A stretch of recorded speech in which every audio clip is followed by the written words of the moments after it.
Bonjour à tous et bienvenue à cette nouvelle séance. Notre programme de formation pour le Maroc et la Tunisie, on est arrivé au module D. Et aujourd'hui, nous allons parler des institutions. Nous allons parler des projets, nous allons parler des revues scientifiques, nous allons parler des chercheurs. On change de sujet, on parle aujourd'hui des institutions. Quels sont les outils qu'on va voir aujourd'hui? Nous allons voir à nouveau Web of Science, on va y passer un petit peu de temps, et nous allons voir un outil qu'on n'avait pas vu jusqu'à présent qui s'appelle Essential Science Indicators. Donc deux outils aujourd'hui. Et voici le programme que nous allons parcourir au long de cette prochaine heure et demie. En commençant par chercher les publications d'une institution et les chercher dans Web of Science. Donc on va commencer tout de suite par quelques exercices. D'ailleurs, on va aller, avant l'institution, on va regarder les pays, comme ça on va voir différentes manières de faire des requêtes. Alors, je reviens ici à Web of Science, ma page initiale, et je vais apprendre à utiliser un champ de requête différent qu'on n'a pas vu jusqu'à présent, qui s'appelle Address, et qui a d'ailleurs un opérateur qui fonctionne un petit peu différemment. Alors, commençons par quelques exercices. Si dans le champ adresse, j'écris le nom d'un pays, par exemple la Tunisie, et que je cherche ce mot dans l'adresse, alors combien de résultats est-ce que j'obtiens? J'en obtiens plus de 110 000. Donc je fais confiance à ma requête, 110 000 résultats. Et il y a une autre manière de chercher. Donc là, j'ai cherché dans le champ adresse. Maintenant, on va voir une autre manière et on va voir la différence. Et d'ailleurs, on va aller dans une ère qu'on n'a pas vue jusqu'à présent, qui est la recherche avancée. Donc il y a plusieurs manières d'y aller. On peut y aller à partir d'ici, Advanced Search. On peut y aller à partir de l'historique. Pour l'instant, je n'ai fait que cette recherche-là et j'ai un lien aussi en haut, Advanced Search. Ou bien je peux y aller depuis ma page initiale. Je peux aller directement à Advanced Search. Et aujourd'hui, on va faire quelques exercices au fur et à mesure du programme pour apprendre à utiliser toutes les options de cette requête avancée. La première, utiliser des étiquettes de champs. Des étiquettes de champs qui sont plus nombreuses que le menu déroulant qu'on a ici. Ça nous permet d'aller plus loin. Elles sont ici organisées. Donc l'étiquette, c'est un petit peu comme un code, c'est 2 lettres et on a la définition sur le côté. Donc par exemple, CU, c'est la même chose que chercher country or region, pays et région en fonction des problèmes politiques. Donc si j'écris CU égale Tunisia, c'est toujours en anglais. Alors, les pays sont toujours en anglais. Je vais chercher, pas dans l'adresse, mais uniquement dans une partie de l'adresse, le dernier segment qui est la Tunisie. J'ai également 110 000 résultats, mais ce n'est pas tout à fait la même chose. Alors regardons, quand je cherche CU, Country, donc je regarde les affiliations. Alors, que se passe-t-il? Ça y est, il me manquait de l'information. Relevant. Je dois voir quelque part en jaune. Oula, il y a beaucoup d'adresses. Je vais plutôt réorganiser. Oui, relevant. Parce que sinon, ça va être un petit peu compliqué. Qui ait moins d'adresses, ce sera plus simple. Voilà, les affiliations. Alors, Tunisie, c'est mon dernier segment. C'est le segment du pays. Et c'est ce que j'ai cherché. D'ailleurs, ça devrait apparaître en jaune. Je ne sais pas pourquoi. Alors, peut-être parce qu'il y a beaucoup de résultats, ça met du temps à charger.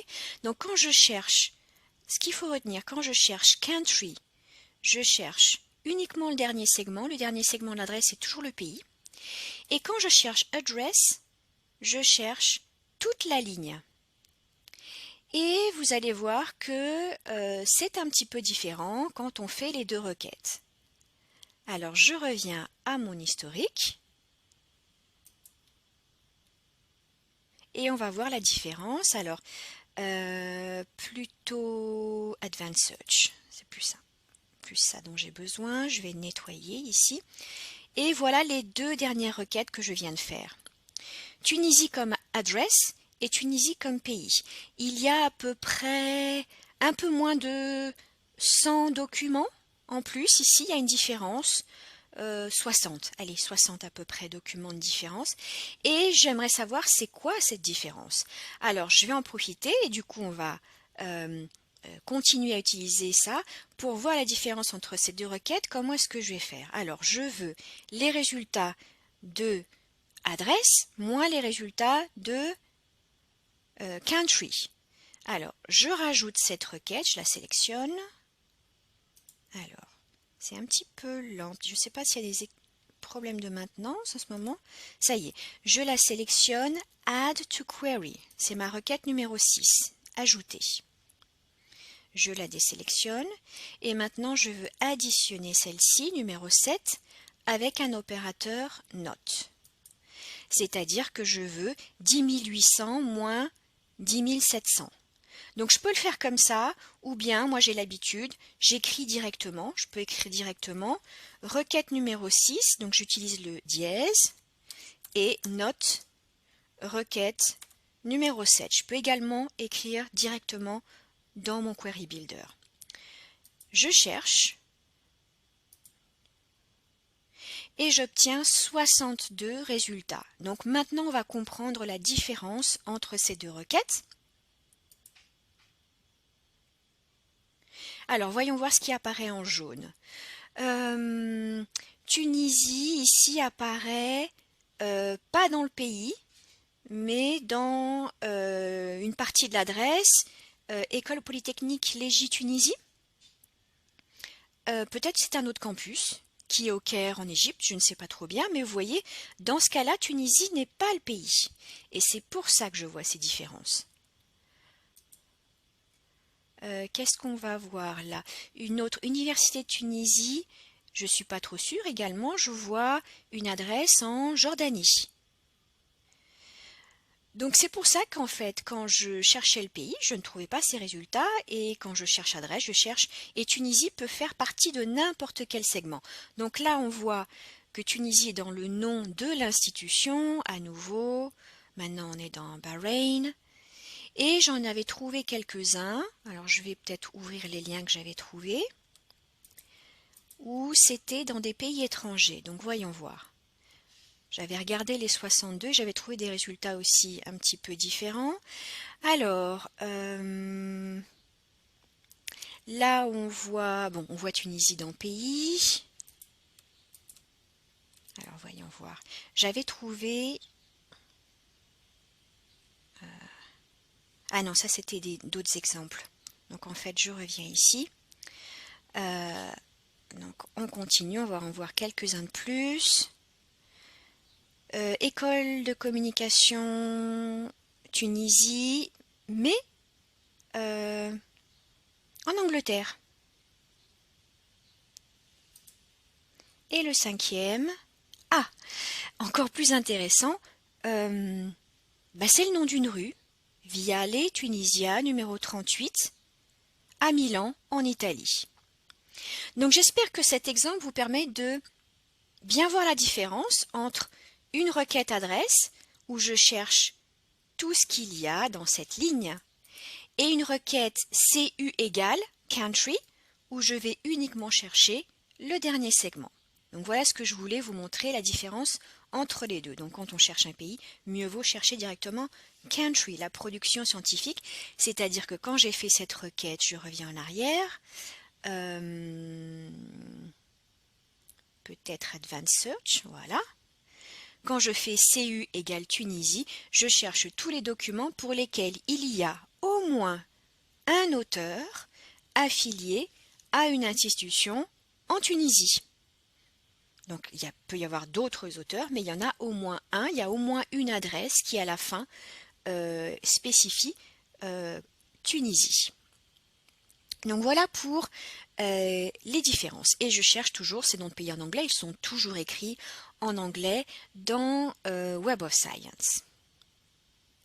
Donc maintenant, revenons au début. Donc on va continuer avec address, on va pas chercher un pays maintenant, on va essayer de chercher une institution. Alors je peux écrire ici, si je nettoie tout, vous voyez, alors topic, je reviens à address. Voilà. Et il m'explique ici qu'il y a un opérateur same que je peux utiliser. Et c'est exactement ce que je vais faire. Donc je vais écrire univ d'abord, parce que univ est toujours abrévié dans Web of Science, quelle que soit la langue dans laquelle ce soit écrit. Donc université, university, universidad, ça apparaît toujours comme univ, donc je le sais, je l'écris comme ça. Same, Carthage. Je vais chercher l'université de Carthage et cet opérateur booléen, on ne l'avait pas vu jusqu'à présent. Il ne fonctionne que dans le champ adresse. C'est pour ça qu'on ne l'avait pas vu. À quoi sert cet opérateur booléen? Il va, alors en fonction des mots que je mets ici, j'ai mis univ et j'ai mis Carthage, il va chercher ces deux mots dans la même ligne, same line, et pas dans toutes les adresses, toutes les affiliations d'un paper.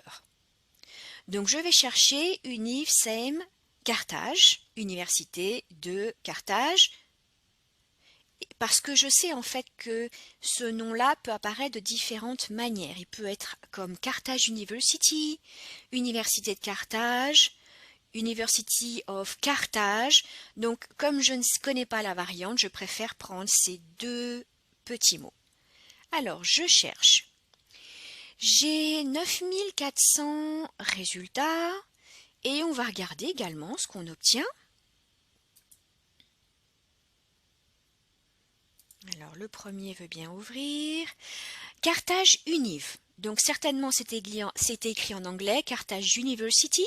Et Univ, toujours, on le transforme en une abréviation dans Web of Science. Ça vaut pour University, ça vaut pour Hospital, qui apparaît comme HOSP.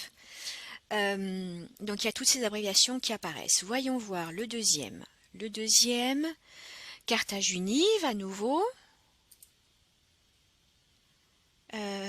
Carthage Univ. Et on va voir. Et Univ Carthage, dans ce cas-là. Et maintenant, donc j'ai regardé ces documents parce que je voulais vous montrer que en cherchant Univ Carthage, donc cette fois-ci, oui, c'est bien ce que je voulais vous montrer, j'obtiens des choses qui ne sont pas exactement ce que j'étais en train de chercher. Par exemple, alors ici, c'est pas l'université de Carthage, il y a écrit Université Tunis et ensuite École d'ingénierie de Carthage. Donc en fait, Carthage est ici et Univ est ici. Je ne suis pas bien sûre que ce soit la même chose. Donc, vous voyez, c'est pas exactement ce que je cherchais. Voyons voir un autre exemple. C'était assez surprenant ce que j'ai trouvé en regardant les listes.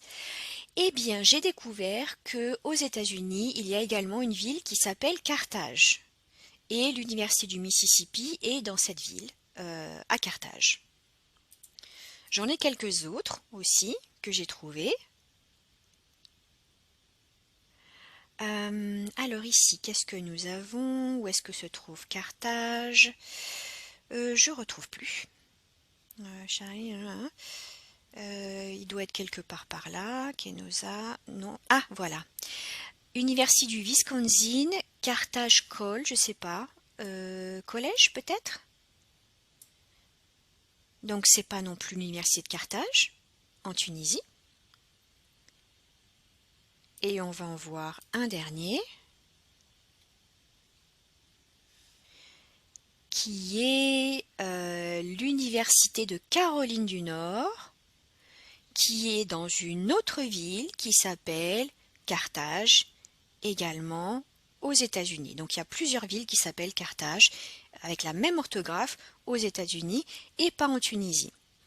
Donc tout ça pour vous montrer que quand on cherche Univ Carthage, on peut trouver d'autres choses que l'université de Carthage en Tunisie. Donc peut-être que je pourrais affiner avec la Tunisie, mais on a vu des choses qui étaient également en Tunisie et qui n'étaient pas l'université de Carthage. Donc c'est pas la meilleure manière de chercher une institution. Des fois, c'est la seule manière qui nous reste parce qu'on n'a pas l'institution unifiée, mais dans le cas des universités tunisiennes et marocaines, elles sont quasiment toutes unifiées. Donc nous allons profiter de cette requête spécifique qui s'appelle une requête par affiliation. Donc maintenant, on va bien le faire. Donc on revient au début, on a vu comment le champ adresse fonctionne et des fois on n'a pas d'autre choix que d'utiliser ce champ adresse. Maintenant, je vais voir la meilleure manière de chercher une institution. On cherche par affiliation. C'est un champ différent qui ne cherche pas toutes les variantes de nom d'une institution, mais un nom que nous avons unifié. Et dans ma présentation, je vais vous montrer comment ça marche.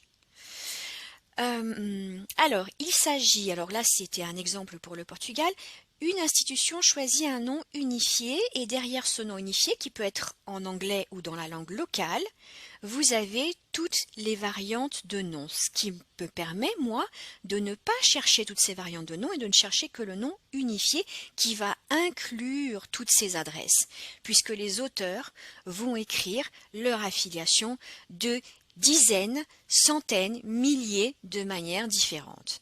Nous avons 14 000 institutions unifiées à l'heure actuelle dans Web of Science et précisément dans la Core Collection. Core Collection est dans Web of Science la seule collection pour laquelle nous avons fait ce travail. Donc nous revenons à nos exemples et nous allons voir comment chercher l'université de Carthage. Il y a deux manières de chercher. Alors, je peux profiter et écrire ici le mot, bon je ne vais pas écrire université, il y en a des milliers d'universités. Si je mets Carthage, il y a moins d'options. Et d'ailleurs, il n'y en a qu'une. Vous voyez, Université de Carthage, en plus c'est écrit en français. Donc je la sélectionne et à partir de là, je peux chercher. Ici, ne vont apparaître que les noms unifiés. Si je cherche quelque chose et que ça n'apparaît pas, c'est que ce nom n'est pas unifié. J'ai une deuxième manière de le faire. Je nettoie tout. Je reviens à Affiliations. Je l'ai perdu ici, en haut. D'ailleurs, ici, on m'explique comment ça marche. Je peux également chercher dans l'indice, ici, derrière le petit rond vert. Donc, je vais réécrire Carthage, qui est notre exemple d'aujourd'hui. J'avais dit qu'aujourd'hui, je faisais des exemples pour la Tunisie. La semaine dernière, c'était pour le Maroc. Alors, quand je cherche dans l'indice, c'est une requête un peu différente parce qu'elle cherche non seulement le nom unifié, mais également toutes les variantes de nom. Donc certainement, pour ces deux-là, dans les variantes de nom, il y a le mot Carthage, tout simplement. Ce qui m'intéresse, c'est celle-là. Avant de l'additionner et de faire ma requête, je vais cliquer sur ce point d'interrogation. Ce point d'interrogation me permet de voir les variantes incluses sous ce nom unifié. Si je clique See More, je vais les voir presque toutes. Toutes, c'est impossible. On ne les voit pas toutes dans Web of Science. Elles sont uniquement dans notre outil en interne, mais ça vous permet d'avoir une idée. Donc là, je vois, je suis incapable de juger si c'est bien fait ou s'il manque quelque chose ou si quelque chose n'est pas correct. Je vois toutes les variantes qui sont incluses et qui vont permettre de recueillir les publications de l'université de Carthage. Alors j'ai vu toutes ces variantes.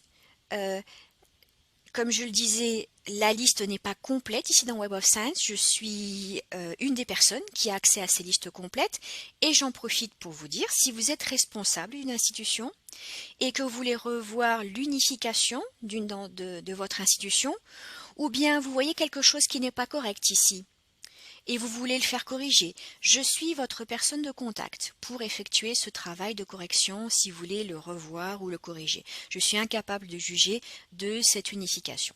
Donc voilà, je suis votre personne de contact au cas où vous auriez besoin, vous êtes un responsable et vous avez besoin de revoir cette liste. Aujourd'hui, nous allons continuer. C'est cette université que je veux, donc je clique additionner, Université de Carthage telle quelle, add to query et je reviens à mon point de départ, comme si j'avais écrit Carthage ici et je fais ma requête. Cette fois-ci, je suis sûre que je ne vais pas trouver des choses aux États-Unis. Je cherche toutes ces variantes de noms. Donc elles vont être écrites comme Carthage University, etc. Mais le nom unifié, c'est celui-ci. Et comme je ne sais jamais comment est le nom unifié, je dois le chercher. Il peut être en français, il peut être en anglais, et pour d'autres institutions à l'étranger, il peut être aussi dans des langues locales. Donc il faut toujours chercher comment est-ce que cette institution a voulu être unifiée, comment a-t-elle voulu apparaître dans Web of Science, et à partir de là, je peux faire une bonne requête. Donc Université de Carthage, 15 000 résultats. Voyons voir la différence entre une adresse et un nom unifié. Je vais par exemple les organiser par le document le plus cité. Et vous allez voir la différence au niveau des affiliations. Voilà. Alors, regardons bien la différence ici. Je vais fermer la petite flèche, comme ça elles sont toutes pareilles. Ma première ligne est l'adresse telle que l'auteur, les auteurs l'ont écrit, avec quelques abréviations qu'on a appliquées. Institut national d'agronomie, je suppose, laboratory on met là, donc on a ces abréviations. Et si je clique sur la flèche, j'ai une deuxième ligne, et là c'est le nom unifié. Donc là, je ne suis pas bien sûre. Si, il me semble que l'Institut national agronomique de Tunisie fait partie de l'Université de Carthage. Il me semble que c'est correct. Donc, et si j'avais cherché Université de Carthage, je ne l'aurais pas trouvé. Heureusement que cette variante, elle est inclue dans l'Université de Carthage. Et vous voyez que les autres, ils ont des petites flèches aussi. Donc, ils sont unifiés. Et parfois, j'ai pas de petites flèches. Là, je ne sais pas ce que c'est. Soit c'est une institution qui n'est pas unifiée, soit c'est une variante qui n'est pas unifiée. Là, je vois plutôt des noms de rues en fait. Donc je pense que peut-être l'adresse n'est pas complète. Voyons voir un deuxième exemple pour l'Université de Carthage. Alors où est-ce qu'elle apparaît? Alors dans ce cas-là, dans la ligne d'adresse, on a Univ Carthage et c'est une des variantes pour l'Université de Carthage qui est en deuxième ligne. Si je l'ouvre, j'ai l'affiliation. Ok? Et là, on voit à nouveau des lignes pour lesquelles on ne sait pas trop, c'est pas unifié, il n'y a pas de petite flèche. Donc voilà comment ça fonctionne. Première ligne adresse, deuxième ligne derrière la petite flèche, l'unification, et ce qui me permet de savoir si c'est unifié ou pas unifié. Alors, nous revenons maintenant à notre liste de résultats. Donc nous avons appris à faire cette requête et nous avons vu la différence. Si je veux affiner un petit peu ma requête, par exemple par type de document, j'ai mes types de documents ici, j'ai les 5 premiers, mais j'en ai beaucoup plus ici. Disons que il y a des choses ici qui ne m'intéressent pas, retractions, notes, letters. Je veux vraiment du contenu scientifique. Et si je veux, on va dire, imaginez que je veux uniquement les articles et les articles de synthèse. En anglais, Reviews Articles. La meilleure manière de filtrer quand on est dans Document Types, ce n'est pas de sélectionner ces deux-là et de faire un Refine, c'est de faire l'inverse. Select All, je désélectionne ces deux-là et je fais Exclude. C'est-à-dire que je vais exclure tout ce qui n'est pas articles et reviews. Pourquoi je le fais à l'envers dans ce cas-là? Parce qu'il y a des documents qui ont un double type. Par exemple, les chapitres de livres sont également indexés avec la typologie article. Or, aujourd'hui, je ne veux pas des chapitres de livres. Si je filtre par article, je vais également avoir des chapitres de livres, mais si j'exclus mes chapitres de livres, alors je n'aurai que des articles. Et c'est ce que je veux faire aujourd'hui. Donc, j'ai tout sélectionné, désélectionner articles et revues, et tout ce qui est sélectionné, le reste, je vais l'exclure. Je le fais à l'envers. Exclude, et comme ça, je m'assure de n'avoir que deux types, articles et articles de synthèse. Un petit truc en plus. Date de publication. Je vais pouvoir affiner, par exemple, je ne veux que les documents publiés en 2021. Allez, refine. J'en ai 1140. Mais je peux également filtrer par autre chose qui sont les années de publication.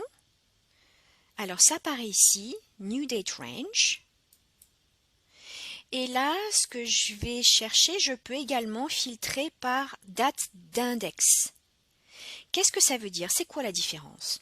Publication, vous savez ce que c'est, quand ça a été publié. Index, c'est différent, c'est toujours une date postérieure. Ça veut dire quand est-ce que nous, on a inclus ce document dans Web of Science. Donc c'est toujours après sa publication. Et là, je vais en profiter, je vais regarder donc des choses qui sont publiées en 2021, mais qui ont été indexées l'année d'après, en 2022. Donc, je peux choisir plusieurs options ici. Je vais en profiter. Year to date, ça veut dire, on est en 2022, on est le 17 mai. Du 1er janvier au 17 mai, qu'est-ce qui a été indexé? Alors, je le sélectionne. Est-ce qu'il veut bien? Ouais. Search. Donc c'est un petit peu différent et ça vous permet de voir, donc on va ouvrir ce document, quelque chose qui a été publié à la fin de l'année en décembre 2021 et qui a été indexé le 6 janvier 2022. Et vous voyez que pour chaque document, on a ces deux dates, la date de publication et la date d'indexation. Donc deux choses différentes. L'indexation, c'est quelque chose qui a à voir avec Web of Science, où on nous a envoyé cet article publié en décembre et nous l'avons introduit dans Web of Science en janvier. Et là, il y en avait quelques-uns, pas beaucoup, mais tous avec des dates. Donc il y en avait 81, publiés tous en décembre, novembre 2021. Là c'était un early access, c'est peut-être une petite exception. Donc ça, j'ai fait ce petit exercice juste pour que vous voyiez la différence et compreniez la différence entre publication year et index date. Et vous avez toujours la possibilité dans la requête de filtrer soit par publication date, qui est beaucoup plus précis que publication year. Vous pouvez choisir une date de publication dans un intervalle très précis. Moi, j'ai fait par année, mais ici, vous avez des options beaucoup plus poussées, aussi bien pour la date de publication que pour la date d'indexation, quelque chose qui a été introduit, par exemple, dans les 4 dernières semaines ou qui a été introduit dans la dernière semaine ou alors un intervalle de temps que vous définissez. Donc voilà pour des options pour affiner votre requête, publication ou indexation. Alors, je vais revenir maintenant. Alors, j'ai fait quelques requêtes exercices. Je vais revenir à ma requête pour l'Université de Carthage. Alors, où est-ce que j'en étais? Université de Carthage, c'était celle-ci, avec 15 000 résultats. Et peut-être, ouais, je vais rouvrir celle-ci, c'était 15 000 résultats, articles et révisions, avant de continuer. Voilà. Donc j'ai plus les dates uniquement, je reviens à toute la production scientifique parce que maintenant je vais avancer. Donc on a vu comment chercher, comment affiner, on a vu tout ça. Je vous laisse un petit peu plus de matériel. Et maintenant on passe à la deuxième partie. Analyser cette production scientifique pour une institution. Donc en fait aujourd'hui ce qu'on va faire c'est refaire les exercices du module A où on n'avait pas cherché une institution, on avait cherché un projet. On avait cherché une aire scientifique, qui était d'ailleurs les biocombustibles à partir d'algues. Donc les boutons, c'est les mêmes, quelle que soit la requête que je fais. Donc on va refaire cet exercice. Cette fois-ci, on va analyser pour une institution. Alors c'est parti. Donc je suis revenue à production scientifique de l'Université de Carthage, uniquement articles et articles de synthèse. Et ce que je vais faire, je vais analyser les dernières années uniquement. Je ne vais pas regarder tout depuis le début. Donc on va dire par exemple aujourd'hui, je veux uniquement ce qui a été publié depuis 2018 jusqu'à nos jours. Voilà. Et maintenant, plutôt que de regarder ces 4000 résultats l'un après l'autre, je profite de ce bouton Analyser mes résultats pour avoir en fait une vision d'ensemble. Il y a pas mal de manières d'analyser. On va commencer aujourd'hui par voir dans quelle revue scientifique les auteurs de l'Université de Carthage publient le plus fréquemment. Alors je vais mettre en plus petit, comme ça on verra mieux ce graphique, voilà. Alors, c'est très varié. Il y a 4400 documents que je suis en train d'analyser et là c'est très très varié. Je m'attendais à voir des centaines mais non, c'est très varié. Donc la revue scientifique dans laquelle ils ont publié le plus fréquemment dans les 5 dernières années, c'est Journal of Molecular Structure. Ensuite, Environmental Science and Pollution Research et IEEE Access, etc., etc. Donc là, j'ai les 10 journaux dans lesquels ils ont publié le plus fréquemment. Je peux avoir dans cette image jusqu'à 25, mais la liste entière, elle est ici en bas. Et cette liste entière, je peux la télécharger. Je peux même affiner par l'une de ces revues. Voyons maintenant, alors on voit les journaux là, les revues. Voyons par éditeur, publisher. C'est une nouvelle manière d'analyser qui a été introduite il y a un an peut-être, pas plus. Donc on voit les éditeurs auxquels ils envoient leurs manuscrits le plus souvent. Elsevier en première position, Springer Nature et MDPI. Et on pourrait également voir avec quelle fréquence est-ce qu'ils publient en accès libre. Nous avons également une nouvelle manière d'analyser pour l'accès libre. Donc là, c'est tous les types d'accès libre.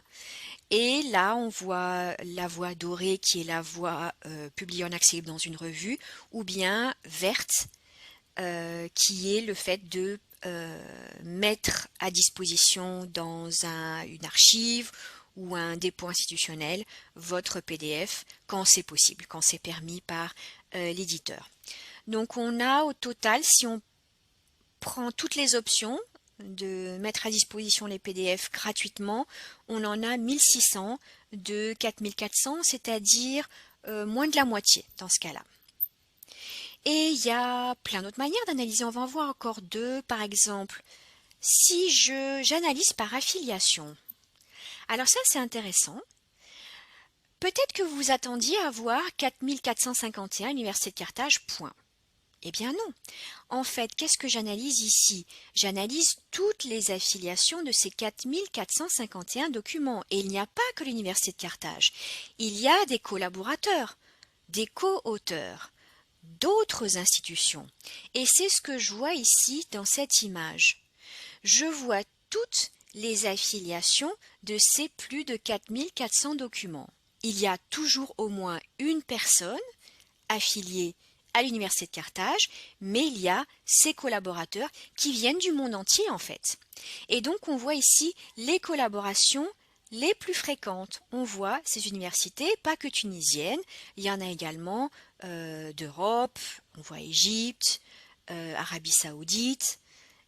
Donc là c'est uniquement une image et en bas on a toute la liste qu'on peut également analyser.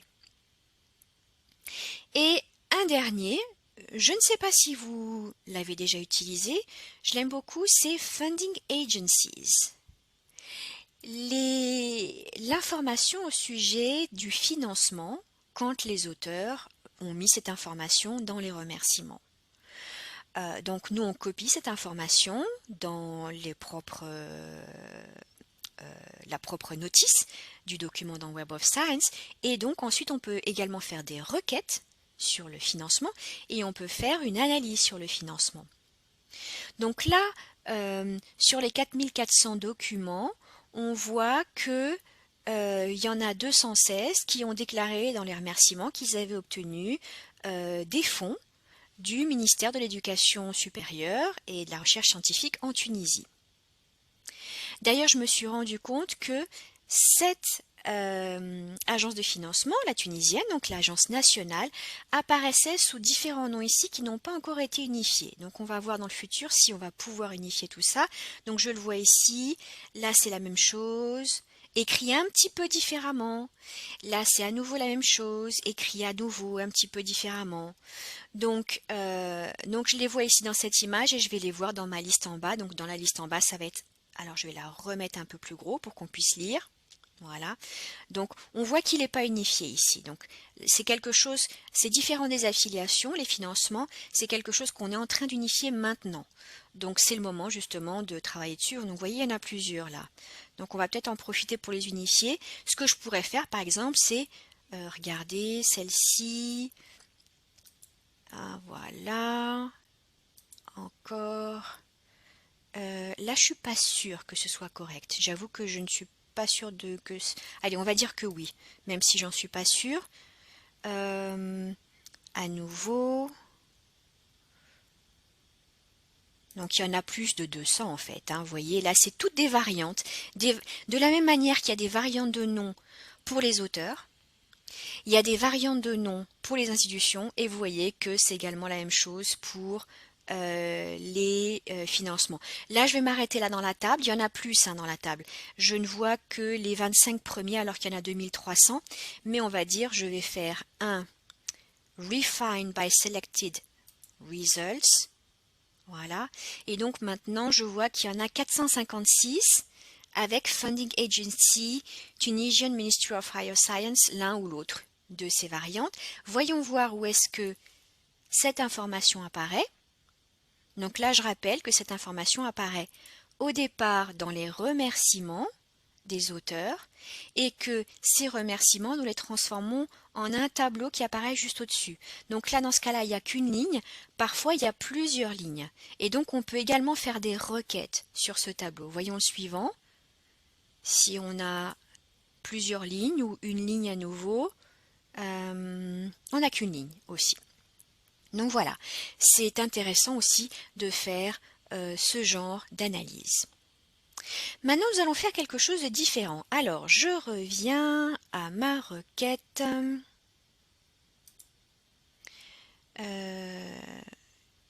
Carthage avant d'analyser. Voilà. Je reviens à cette requête de départ. Université de Carthage, article de synthèse 2018-2022. Maintenant, j'aimerais revenir sur quelque chose dont j'ai parlé dans le module B sur les revues scientifiques. On va regarder à nouveau ces différents indices. Là, on est dans la Core Collection à nouveau. On sait qu'il y a différents indices. Voyons voir comment ces 4400 résultats sont répartis dans les différents indices. Alors, je vais descendre parce que j'ai la possibilité de le voir en bas, tout en bas dans les filtres à gauche. Web of Science Index et je vois que l'indice de science est celui pour lequel j'ai le plus de résultats, donc c'est surtout dans cet indice de revue scientifique que publient les auteurs de Carthage et ensuite on a 360 documents dans ESCI, Emerging Sources Citation Index, qui sont ces revues multidisciplinaires qui n'ont pas de facteur d'impact. Et après, on a l'indice de science. Donc, j'aimerais jeter un petit coup d'œil uniquement à ces 360 documents revus dans cet indice, revue multidisciplinaire, sans facteur d'impact. Donc, 360 de 4000, c'est moins de 10%. Je crois que c'est aux alentours de 8% des documents. Donc, il y a 8% des documents dans des revues de Emerging Sources Citation Index. Et je vais analyser ces documents. Je vais en profiter pour voir quelles sont ces revues en fait. Et je vais voir Publication Title. Et voilà, donc je vais en voir jusqu'à 25. Je vais le mettre à nouveau plus petit pour qu'on le voit un peu mieux. Et donc je vois ces revues dans lesquelles les auteurs ont publié avec la plus grande fréquence, des revues qui peuvent être dans différentes langues d'ailleurs, avec des éditeurs. Donc c'est vraiment du multidisciplinaire. Euro-Mediterranean Journal for Environmental Integration, et ça continue comme ça. Donc, c'est aussi intéressant de voir, on pourrait voir par publisher aussi. Voyons voir, publisher, oups, non, c'était pas ça. Springer Nature, celui-là je ne le connaissais pas, Emerald Group Publishing, des éditeurs que je ne connaissais pas forcément, et des fois il y a des institutions aussi qui publient directement. Donc c'est toujours un petit peu différent de ce qu'on voit. Voyons par langue. Est-ce que nous avons d'autres langues que l'anglais? C'est possible également de le voir. Alors majoritairement l'anglais 351 de 360. Mais nous avons également 10 documents publiés en langue originale française, 2 en espagnol et 1 en russe. En fait, ça dépend des auteurs principaux, des auteurs de correspondance, puisque les auteurs de cartage peuvent être les collaborateurs, pas le chercheur principal. Donc dans ce cas-là, il sera comme co-auteur, mais ce sera le chercheur principal qui va écrire dans sa propre langue, et s'il préfère écrire en français ou en espagnol ou en russe, eh bien, il le fera de cette manière-là, et il y aura comme co-auteur une personne de cartage. Mais majoritairement, on voit que c'est quand même l'anglais. Donc ça me permet de revoir à nouveau, ça me permet de re-insister. Dans Web of Science, il y a des revues scientifiques dans toutes les langues. Donc les langues originales sont diverses et variées. Par contre, dans Web of Science, cette langue originale va toujours être traduite à l'anglais, le titre sera traduit à l'anglais, le résumé sera traduit à l'anglais, et donc je devrais chercher en anglais cette petite notice de Web of Science. Et quand je cliquerai sur le PDF, alors je vais trouver le PDF dans sa langue originale. Mais dans Web of Science, ça aura toujours été traduit à l'anglais. Alors, je vais enlever ce filtre, je reviens avec 4400. On va maintenant utiliser ce deuxième bouton, réutiliser, on l'avait vu dans le module A. Là, je vais, plutôt que de regarder toutes les citations pour chacun des 4000 documents, je suis revenue en arrière, voilà, plutôt que de les regarder une par une, je veux voir une vision globale.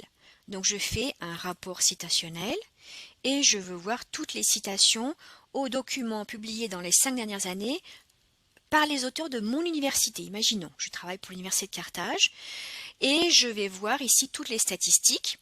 Donc j'ai tout le détail du rapport, on a déjà vu ce rapport. Aujourd'hui, je veux aller au-delà de ce rapport et j'aimerais savoir, plus qu'un nombre de citations, j'aimerais savoir d'où viennent ces citations. Qui est-ce qui nous cite en fait? Et j'ai un lien ici à 19 000 documents citant 19 000 documents qui ont cité ces 4451. Et d'ailleurs là, donc citant, il y en a 20 600 et 19 264, c'est sans auto-citation. Donc c'est-à-dire que j'exclus la proportion des 4000 qui est là. Il peut y avoir des fois des chevauchements. Donc je suis sûre que dans ces 19 264, il n'y a pas un de mes auteurs. Et c'est ce que je veux voir. Il n'y a pas un de mes auteurs. Je veux voir quels sont ces autres auteurs. Donc je peux voir les 19 000 ou je peux aller directement. Je fais 2 pas d'une fois, directement à l'analyse. Et je vais regarder d'abord par affiliation. Qui est-ce qui nous lit? Qui est-ce qui utilise notre travail? Et qui est-ce qui nous référence en fait, dans les références bibliographiques, qui nous cite? Le CNRS en première position, donc la France, Egyptian Knowledge Base, donc l'Égypte, ensuite une ligue d'universités européennes, une autre ligue d'universités françaises, l'université de Tunis, la Chine, et on commence à aller aussi à d'autres institutions étrangères. Donc intéressant de voir quels sont nos lecteurs, quelles sont les personnes qui utilisent notre travail. On pourrait regarder également par pays, donc une vision encore plus globale, et peut-être qu'on aura des surprises. Et là, eh bien, on s'éloigne de l'Europe. La plus grande partie de ces citations viennent d'auteurs chinois, ensuite indiens, États-Unis, France, et seulement en 5e position, de co-auteurs tunisiens. Co-auteurs, qu'est-ce que je dis? De documents citants tunisiens. Et ensuite l'Arabie Saoudite. Donc là, nos lecteurs, à nouveau, où sont nos lecteurs? Donc au-delà de l'affiliation, on regarde les pays et ces documents citants. Donc quelque chose de très intéressant que je fais aujourd'hui pour une institution, mais que j'avais fait 2 fois au cours de toutes ces séances. Je l'avais fait la première fois pour un projet et la deuxième fois, je l'avais fait pour un auteur. On peut également faire la même chose pour un auteur. Alors, je reviens maintenant. Je vais faire un dernier petit exercice avant de la pause. Je voulais combiner 2 requêtes. Alors, lors du module A, j'avais fait avec vous une requête sur les biocombustibles à partir d'algues. J'avais même créé une alerte. Je vais refaire cette requête où je cherchais biofuels et algues ou microalgues. Et là, j'ai... alors, je vais peut-être enlever ces filtres. Voilà. Ouais, c'était ça. Je veux pas d'autres filtres. Je veux uniquement ces 2 mots-clés. Maintenant, j'aimerais combiner cette requête et savoir si, au sein de l'Université de Carthage en Tunisie, il y aurait des publications en relation avec cette aire scientifique, en fait, ce type de projet. Comment est-ce que je peux combiner ces 2 requêtes? Alors, je vais, dernier exercice avec Advanced Search, donc il faut que j'aille à ma requête avancée. Voilà. Alors, ça c'est la dernière requête que je viens de faire. Biofuels and Algae. Alors, il faut que je nettoie d'abord tout ce que j'ai ici. Voilà, je nettoie, je recommence de 0. Ici, c'est vide. Je veux combiner cette requête avec l'Université de Carthage, c'est 4400 ici. Voilà. Université de Carthage, uniquement Articles and Reviews dans les 5 dernières années. Est-ce que dans les 5 dernières années, il y a quelque chose qui ici correspond aux 2? Donc j'ai sélectionné ces 2-là et je peux dire Combine Sets avec l'opérateur AND. Et il me trouve un résultat. Voyons voir. Alors normalement, je dois avoir au moins un auteur de Carthage et je dois avoir algues, microalgues ou biofuels. Et voyons voir. Alors, j'ai effectivement au moins un auteur de Carthage et j'ai le mot microalgues, algues, et j'ai également au moins ici le mot biofuel. Donc voilà, c'est ce que je voulais, combiner 2 requêtes. Et donc je sais qu'il y a un document en rapport avec ce sujet, même si c'est plutôt les microalgues que la production de biofuel, c'est plutôt une des applications à la fin, d'après ce que je vois, une des perspectives, mais néanmoins ce mot-là est dans le résumé, et un document avec au moins un auteur de Carthage. Donc voilà comment on peut à nouveau utiliser, combiner des différentes requêtes. Il me reste une petite partie, alors j'avance avant la pause. Au niveau des exportations, je vais le faire pour aller plus vite à partir des diapositives. Pour exporter, vous avez différentes options à votre disposition. En fonction de si vous êtes un utilisateur et que les fonctions basiques suffisent, ou bien pour une exportation massive de données, vous avez des outils qui sont des API, Application Programming Interface, APIs. Donc c'est un peu plus professionnel, mais vous avez accès à des API gratuitement. Et là, c'est vraiment pour du travail sur mesure. En général, c'est un projet et ça demande un financement. Donc on va parler de ces 2-là qui sont à vos dispositions. Options basiques et options plus poussées.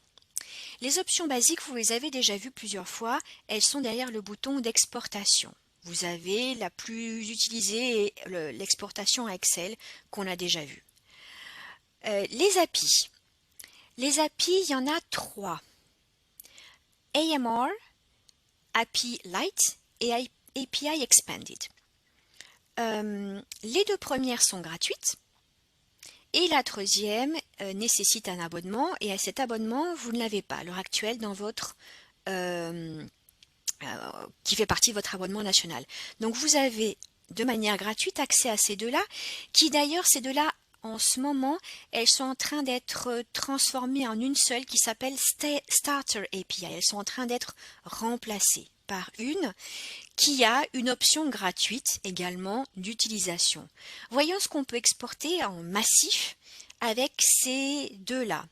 Donc la plus simple, c'est la AMR, où on peut exporter ces champs-là, et la API Lite, on peut exporter ces champs qu'on voit ici. Vous voyez, c'est gratuit et exportation en illimité, et les deux sont en train d'être fusionnés en une seule qui s'appelle Starter API. Si vous voulez en savoir plus, donc il y a le Developer Portal pour ouvrir les accès, et en cas de question, je vous redonne ici l'email de notre équipe de support qui pourra vous aider à aller à travers toutes ces étapes et qui vous guidera pour ouvrir les accès. Même si c'est gratuit, il faut quand même créer un compte et demander une ouverture d'accès. Pour avoir plus d'informations, dans la première, ici, j'ai un lien à une page web où elles sont toutes décrites. Donc c'est pour ça que je vais rapidement, c'est pas sûr que ça intéresse tout le monde, mais au cas où, je vous laisse l'information.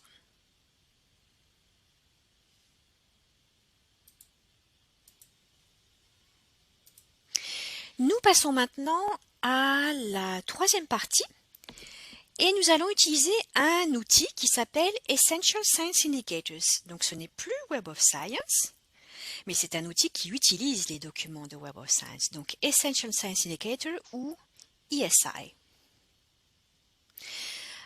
C'est un outil qui a été créé par Eugene Garfield, le même créateur de Web of Science, qui voulait d'une certaine manière prendre une certaine distance avec les publications et pouvoir analyser sur le long terme l'influence de ces documents et l'impact de ces publications. Donc là, on ne parle pas de revues, on va parler plutôt de documents, quoique on va regarder les citations dans un certain contexte. Alors, commençons par expliquer un petit peu cet outil, d'où proviennent les données que nous allons voir dans ESI. Donc les données proviennent de Web of Science, uniquement des deux indices de sciences et sciences sociales. Donc ce n'est pas toute la collection principale, toute Core Collection, uniquement deux indices. Type de documents, nous avons également que deux types de documents, les articles et les revues de ces deux indices. En ce qui concerne les années, la couverture au niveau des années, ce ne sont pas toutes les années, ce sont toujours les 10 dernières années. Et c'est on va dire un fichier qui bouge, qui est dynamique. Tous les 2 mois, ce fichier bouge de 2 mois, donc on a toujours à peu près les 10 dernières années et quelques mois. Donc c'est une actualisation 6 fois par an pour avoir toujours les 10 dernières années. Au niveau de l'organisation de l'information dans ESI, c'est différent de Web of Science. Dans Web of Science, nous avons 254 catégories, comme des aires disciplinaires. Et dans ESI, c'est différent, nous avons 21 disciplines plus multidisciplinaires qui s'appellent ici, donc ça fait 22 au total. Donc c'est des aires beaucoup plus amples que les 254. Donc en incluant l'ère multidisciplinaire, donc pour des revues multidisciplinaires en fait, comme Science and Nature, à titre d'exemple on va dire, ces revues-là c'est impossible de les mettre dans une de ces disciplines, donc elles sont dans celle-ci, il y a à peu près 60 revues qui sont ici, et le reste elles sont dans chacune des autres 21 disciplines.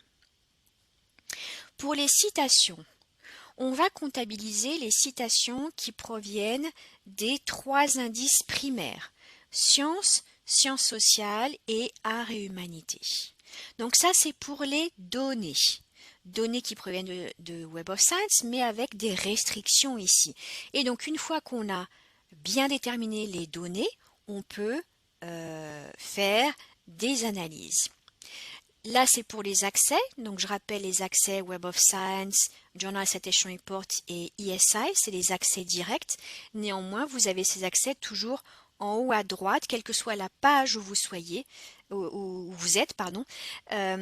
Vous verrez toujours un menu déroulant avec les différents accès. Si vous êtes sur le campus, un accès direct, et si vous êtes en dehors, il va falloir vous identifier. Donc par exemple, je suis ici dans Web of Science. Si je vais en haut de ma page, je vais voir Essential Science Indicator. Donc là, du coup, j'en profitais pour fermer plein de petites choses dont je n'ai plus besoin. Voilà. Donc là, je suis dans la page initiale de Essential Science Indicator. On n'a pas fini, on continue un petit peu avec l'explication de à quoi ça sert. Alors, dans ESI, ce qu'on fait, c'est qu'on regarde les citations dans un certain contexte. C'est important de prendre en compte ce contexte. On appelle ça la normalisation ou la contextualisation. C'est important parce que sinon les comparaisons qu'on va faire ou les interprétations qu'on va faire peuvent être complètement erronées. Voyons ici ce petit dessin qui est très parlant. J'ai 20. Par exemple, 20 citations à un document. Est-ce que c'est beaucoup ou est-ce que c'est peu? Tout dépend du contexte. Si d'autres documents ont un maximum de 25, on va dire que j'ai un bon résultat. Par contre, si je compare avec des documents similaires qui ont certains jusqu'à 1000 citations, dans ce cas-là, 20 n'est pas vraiment une bonne performance. Donc tout dépend du contexte dans lequel on se trouve. Ce contexte peut varier en fonction de l'année de publication. Un document publié il y a 10 ans et un document publié il y a 1 an, c'est deux contextes très différents. Celui qui a eu 10 ans pour recueillir des citations et l'autre, il est très récent, il a eu moins de temps. Donc, c'est pas une comparaison qui a du sens, c'est pas trop juste de le comparer. Le deuxième paramètre, c'est la discipline. D'une discipline à l'autre, le comportement citationnel va être très différent. Donc on ne va pas comparer des disciplines très différentes parce que ce ne sera pas une interprétation correcte. Il faut d'abord qu'on soit dans le même contexte. Le type de document aussi peut induire de grandes variations. On observe très fréquemment que les articles de synthèse ont beaucoup plus de lecteurs et beaucoup plus de citations qu'un article scientifique avec une nouveauté, avec une expérimentation. C'est un petit peu normal tout ça. Donc c'est ça qu'on appelle le contexte. Il faut prendre en compte au moins ces 3 paramètres avant de pouvoir faire quelconque comparaison ou interprétation. Et dans ESI, on a des lignes de base en fait. Donc je vais vous les montrer. On va commencer avant de faire des comparaisons. Regardez ces lignes de base. Là, on voit dans ce tableau, donc on voit les 22 disciplines et on voit les moyennes de citations par année. Et ça va au-delà de 2019, on arrive à 2022 ici, mais c'est plus facile de le regarder de ce côté-là. Et donc on voit par exemple, prenons 2 lignes. Mathématiques et microbiologie, ce sont des sciences, d'accord? Et là, on voit, quelle que soit l'année, que la moyenne de citation est très différente. Elle est multipliée par 3 en microbiologie par rapport à mathématiques. Donc là, on voit une influence de discipline entre l'une et l'autre. Ça ne veut pas dire que l'une est moins importante que l'autre. C'est tout simplement des pratiques différentes en fonction de l'ère scientifique dans laquelle vous travaillez. Donc la discipline est très importante. Et l'année également, vous voyez ici, ça varie énormément d'une année à l'autre. C'est normal que plus le document soit vieux, on va dire, plus il a eu le temps d'accumuler des citations. Okay. Donc là, dans ce tableau, c'est clair. L'année de publication a une grande influence et la discipline a également une grande influence. Donc c'est toujours dans le même contexte qu'il va falloir faire nos comparaisons. Autre chose, alors dans ESI, euh, nous avons organisé cette information de la manière suivante. Alors, vous allez voir ces 4 premières lignes, on va éviter de regarder les chercheurs parce que les chercheurs apparaissent avec différentes variantes de noms. Donc, c'est pas très fiable. Par contre, pour les institutions, les noms ont été unifiés, les pays aussi, comme toujours, et les journaux. Donc là, l'information est fiable. Qu'est-ce qu'on va voir? Dans ESI, on ne va pas voir toutes les institutions et on ne va pas voir tous les pays. On va voir ce qui est en haut du ranking, en fait. Et on va prendre toujours les 10 dernières années de données, et pas toutes les années, les 10 dernières années, et on va prendre le top 1% des institutions, la moitié des pays et la première moitié des journaux. Donc ce qui est en haut de la liste par rapport aux citations. Donc c'est un petit peu comme si on faisait une pyramide et on regarde ce qui est en haut de la pyramide. Il y a des seuils pour qu'on voit cette information dans ESI. Et d'ailleurs, on voit les seuils ici. Donc, je vais vous montrer où est-ce qu'ils sont. On peut les retrouver. Citation Threshold pour les institutions, pour les revues et pour les pays. Donc, on voit dans chacune des disciplines, il faut avoir rempli ce seuil citationnel pour pouvoir apparaître dans ESI. Et seuil citationnel par institution et par discipline. Même chose pour les revues et même chose pour les pays. On va surtout travailler avec les institutions aujourd'hui. Donc ici, vous pouvez vérifier, si vous ne trouvez pas quelque chose, vérifiez que le seuil est bien rempli. L'actualisation, je vous disais que l'actualisation a lieu tous les 2 mois. Il y a toujours un petit retard par rapport au Web of Science, c'est normal, on a besoin d'extraire l'information de Web of Science et de la rentrer dans ESI. Comment est-ce que je peux savoir l'information que j'ai aujourd'hui, que je vais analyser? Cette information apparaît toujours en pied de page. Elle me dit la dernière fois que ça a été actualisé, c'était le 12 mai. OK, et le 12 mai, ça comprend quelle information? Donc je vais cliquer ici. Et à nouveau, ça me dit donc c'est actualisé tous les 2 mois en 2022. Actuellement, nous sommes en train d'analyser 10 ans plus 2 mois d'informations du 1er janvier 2012 au 28 février 2022. Donc je sais exactement l'information de Web of Science que je suis en train d'analyser qui est dans ESI à l'heure actuelle. Si je veux connaître, en plus de l'information, je veux connaître les journaux, et comment ces journaux sont dans les différentes disciplines, je peux télécharger cette liste ici et comme ça je verrai dans chacune des 22 disciplines quels sont les journaux et comment ils sont réorganisés.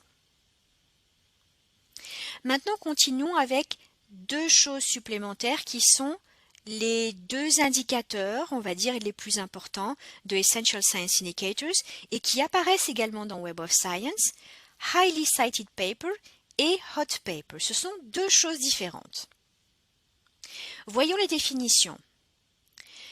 Alors, pour un document paper hautement cité, ce sera toujours un document des 10 dernières années et un document qui est dans le top 1% des documents les plus cités. Hot paper, c'est différent, c'est beaucoup plus récent, c'est d'actualité. Ce sera toujours un document publié dans les 2 dernières années, et là c'est encore plus restrictif, dans un des documents qui est dans le top 0,1% des documents les plus cités. Donc 2 définitions différentes, 10 ans, 2 ans, quelque chose d'actualité, un sujet brûlant en fait. C'est pour ça qu'on a utilisé la parole hot. Pour être un highly cited paper ou un hot paper, il y a également des seuils qui sont totalement transparents, qui sont recalculés tous les 2 mois. Cette information, elle apparaît également ici dans les citation threshold. On voit, en fonction de l'année de publication d'un document, combien de citations minimum il doit avoir recueilli pour être un highly cited paper. Et pour les hot papers, comme c'est des choses récentes, c'est tous les mois, on a, voilà, s'il a été publié en juin 2020 et que c'est quelque chose qui a rapport avec l'ingénierie, il devra avoir accumulé au moins 9 citations pour être considéré un hot paper. Et donc voilà. Donc ça nous permet de comprendre un petit peu mieux ces définitions. Et ces petits logos, on les voit dans Web of Science. Alors allons voir dans Web of Science. Je vais refaire cette requête ou je vais en faire une. Allez, biofuels. Requête basique. Je repars depuis le départ. Allez, biofuels uniquement. Quand je fais une requête, sur la gauche, j'ai ces deux petits indicateurs, la coupe pour Highly Cited Paper et la flamme pour Hot Paper.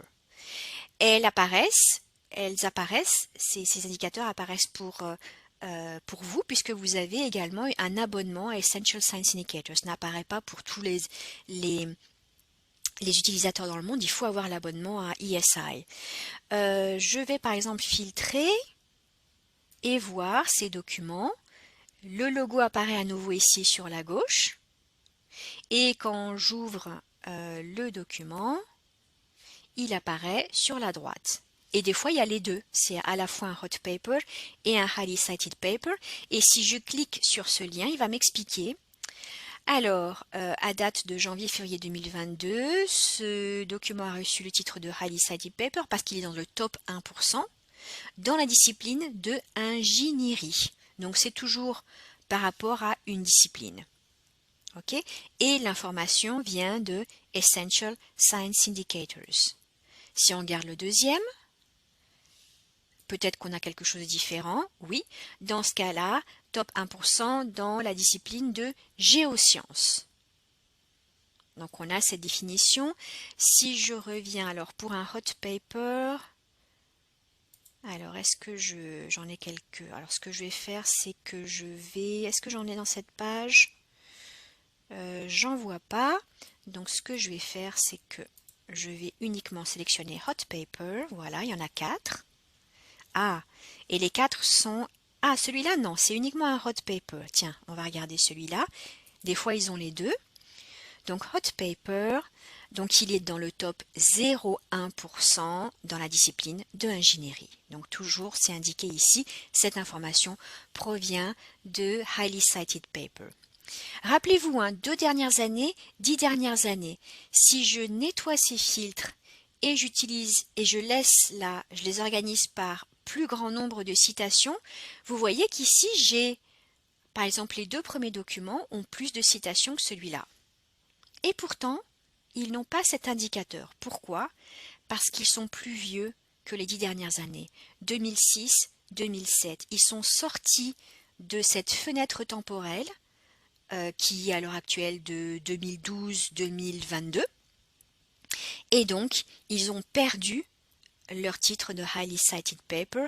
C'est toujours attribué à des documents plus récents. Celui-là, c'est pareil, 2006, il l'a plus. Donc, rappelez-vous de ça, c'est toujours les 10 dernières années et pour Hot Paper, les 2 dernières années. Maintenant, faisons quelques exercices dans la plateforme. Maintenant qu'on a vu un petit peu comment ça fonctionne, ça, je vais pouvoir le fermer, ça aussi, et on va faire... Donc là, je suis dans la page de départ de Essential Science Indicator, ESI. Des fois, c'est le petit acronyme qu'on utilise. On a une map monde avec des couleurs. Les couleurs, c'est là où il y a le plus de top paper en Chine et aux États-Unis, comme d'habitude. Et j'ai l'impression qu'ici, c'est l'Allemagne ensuite. Ok. Donc, juste un petit indicateur, on n'utilise pas plus que ça la map monde. Je préfère nettement le tableau qui est en bas, qu'on va apprendre à utiliser. Alors, commençons, on va faire quelques petits exercices. Commençons par les pays. J'aimerais voir, par exemple, là j'ai une liste de disciplines, donc à niveau mondial, où est-ce qu'il y a le plus de top paper. J'en profite également pour expliquer qu'est-ce qu'un top paper. C'est la somme des highly cited et des hot papers. Voilà. Donc je peux avoir que les highly cited papers, je peux avoir que les hot papers, ou je peux avoir les deux. À vous de choisir ce que vous voulez analyser. Je vais continuer toujours avec les top papers aujourd'hui. J'aimerais savoir pour la Tunisie quelles sont les disciplines où ce pays a le plus de top papers. Donc je veux toujours une liste de disciplines, result list, donc c'est ce que je veux. Par contre, je vais appliquer un filtre ici, un filtre par pays, et je continue avec la Tunisie, Tunisia en anglais.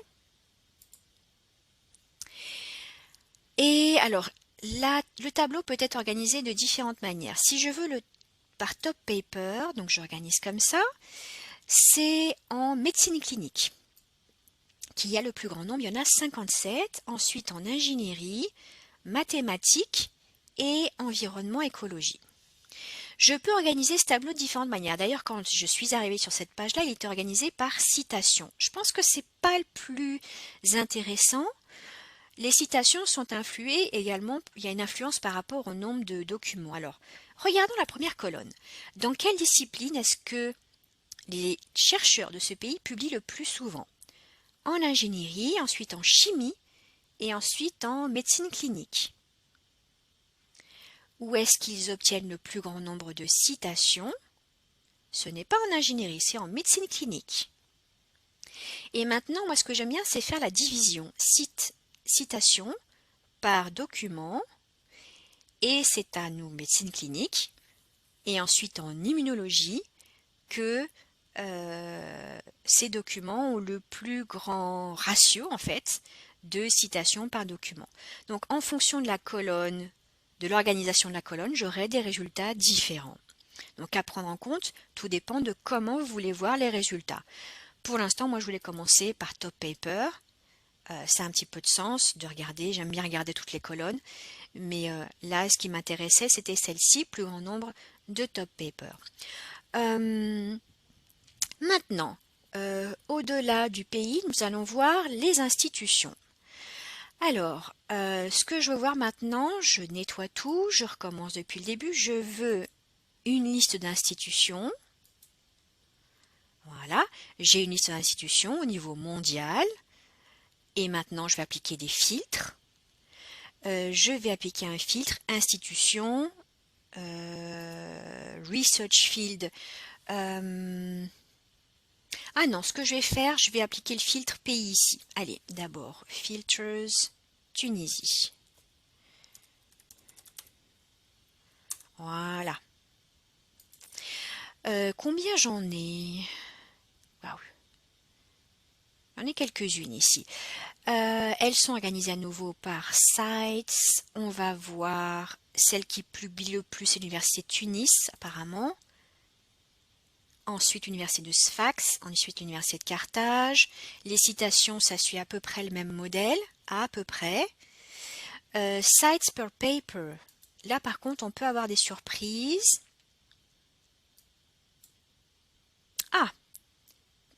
National Nutrition Technology Alimentaire. Je ne sais pas si le nom est correct. Beaucoup de citations, peu de publications, mais beaucoup de citations. Et là, on en voit d'autres aussi qui sont largement au-dessus. Donc, c'est intéressant de voir des fois des instituts qui ne publient pas beaucoup, mais qui ont énormément de citations par document. Voyons maintenant top paper. Donc, top paper, ça dépend. Plus on publie, plus on a de chances d'avoir de top paper. Et on retrouve à nouveau l'université de Tunis, qui, je crois, est la plus grande du pays. Donc là, on voit toutes ces institutions. Maintenant, regardons on va affiner par discipline. Donc, je vais affiner par discipline ici, Research Field. On va regarder l'ingénierie pour commencer. Alors, Engineering. On pourra en mettre plusieurs d'ailleurs. Hein. Moi, je préfère en garder qu'une à la fois. Alors. Parmi les universités tunisiennes, celles qui ont le plus grand nombre de top papers dans la discipline d'ingénierie, en première position, nous avons l'université de Monastir, ensuite l'université de Tunis et ensuite l'université de Sfax. Et c'est intéressant parce que l'université de Monastir, qui a le plus de top paper, elles sont un petit peu dans un mouchoir de poche, n'est pas celle qui publie le plus. Celle qui publie le plus, comme d'habitude, c'est l'université de Tunis. Ah non, ça n'est pas l'université de Tunis, c'est l'université de Sfax qui publie le plus en ingénierie. Et ensuite, l'université de Tunis et ensuite l'université de Monastir. Donc vous voyez en fait, en fonction de... Là, on va regarder citation par document. Qu'est-ce qu'on a comme résultat? Monastir à nouveau, Université de la Manouba et Université de Tunis. Donc, en fait, en fonction de la colonne que je choisis, j'ai des résultats différents.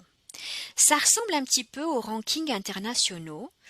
Il y a plusieurs rankings internationaux, j'allais dire des dizaines, mais je ne pense pas qu'il y en ait des dizaines, mais il y en a au moins 10, ça c'est sûr. Il y a plusieurs rankings internationaux et en fonction de si on lit l'un ou l'autre, on va avoir des résultats différents. Pourquoi?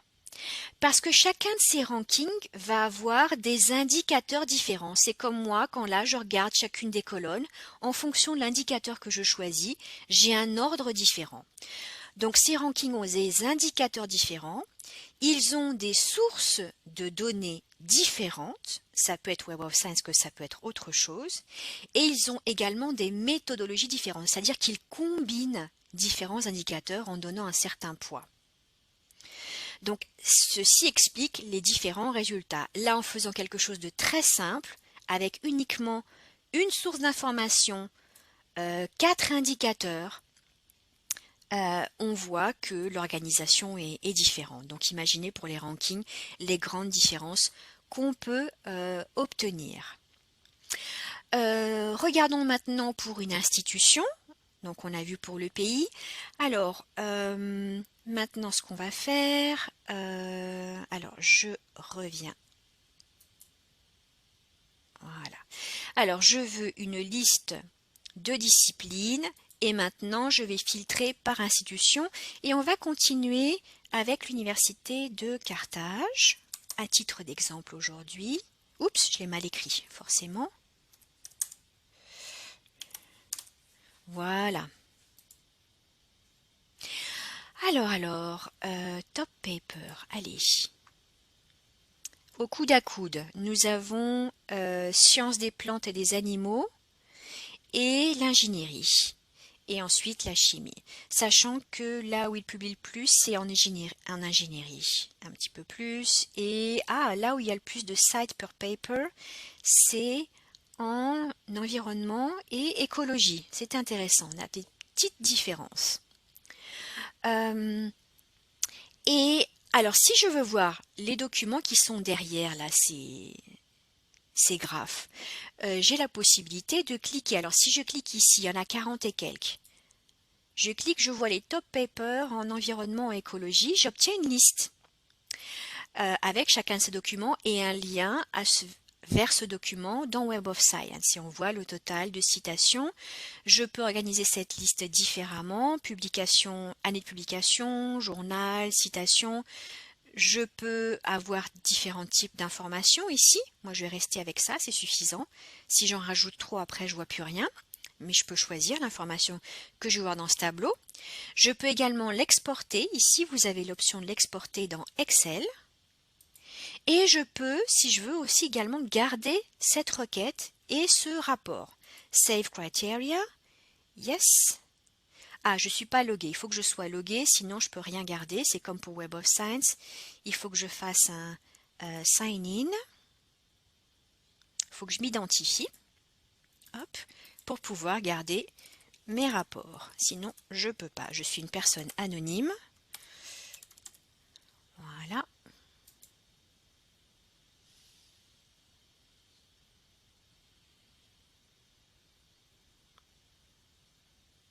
C'est bon, maintenant je suis identifiée. Save Criteria. Et je vais lui donner un nom.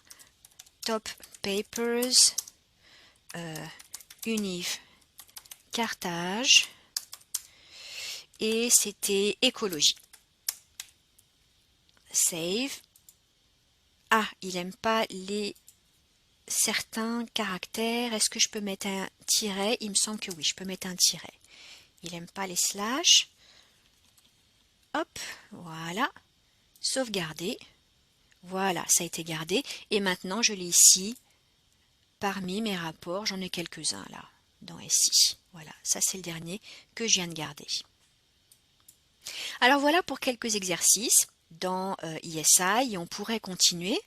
Mais en fait, ce qu'on va faire, pour tout ce qui a rapport avec la bibliométrie, on continuera la semaine prochaine avec un outil qui est encore plus puissant que ESI.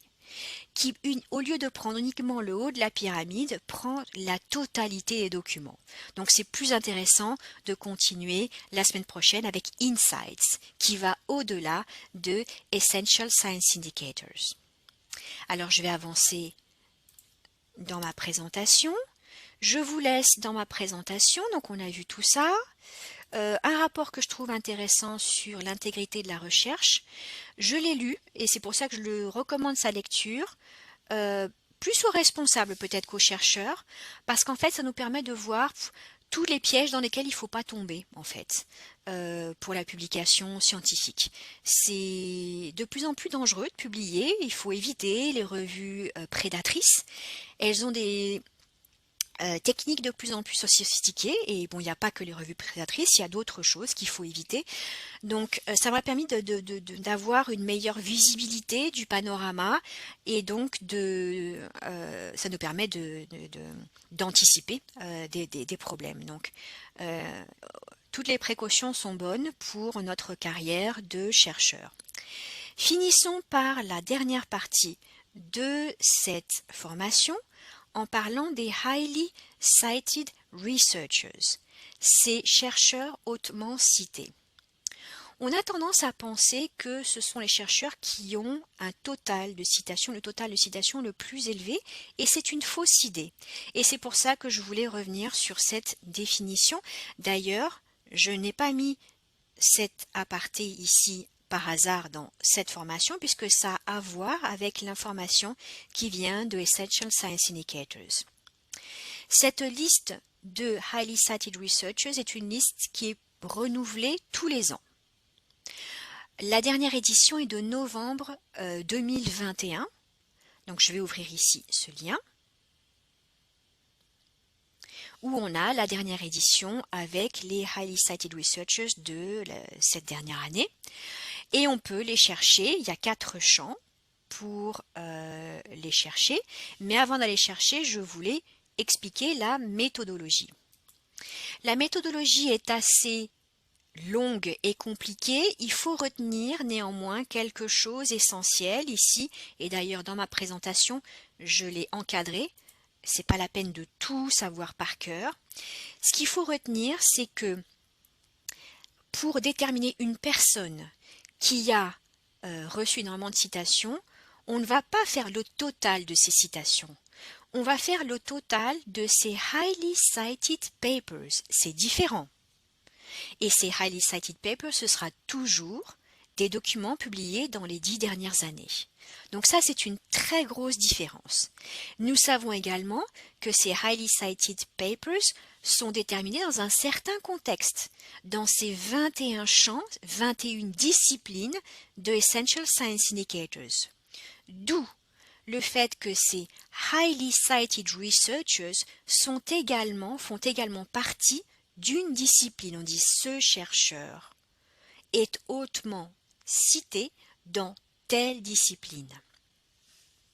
Donc voilà un petit peu les critères les plus importants à retenir. Ce n'est pas un calcul mathématique bête et méchant, je fais le total des citations de toutes ces publications au cours de sa carrière. Non, ce n'est pas ça du tout.